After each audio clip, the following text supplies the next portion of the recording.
ভাই এই যে মেয়ে কিন্তু প্রেগনেন্ট, আমার মেয়ে কিন্তু প্রেগনেন্ট। বসো, আইন আছে, একটু বসো, তোমার তো ছাড়তেছে না, তুমি বসো। শোনো, আরেকটা কথা বলি, তোমার ভিতরে কোনো ভয় আছে বা তোমাকে কোনো ব্ল্যাকমেল করতেছে বা ই করতেছে? যদি এরকম কিছু থাকে তুমি ভয় যদি বলো তো সেটাও বলো আমাদের কাছে, এটা আমরা বুঝাবো।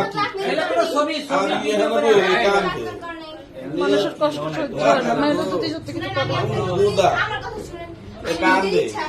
কি রাগি মায়া, এত রাগ কেন? বাবা অনেক রাগি মায়া, আমার ভয় লাগছে। বললাম আমার ফ্রেন্ড দাঁড়াইছে রাস্তায়।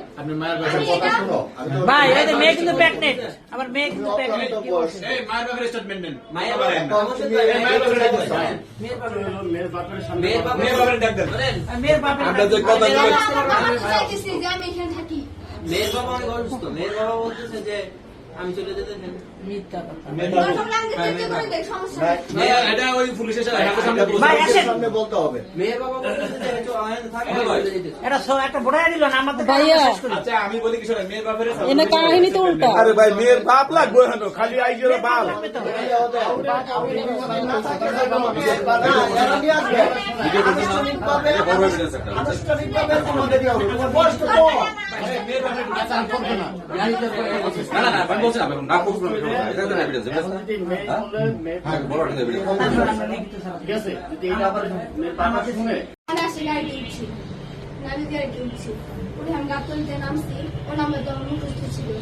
আমি ওকে ফোন দিছি, ও আমার কথা বিশ্বাস করে নাই।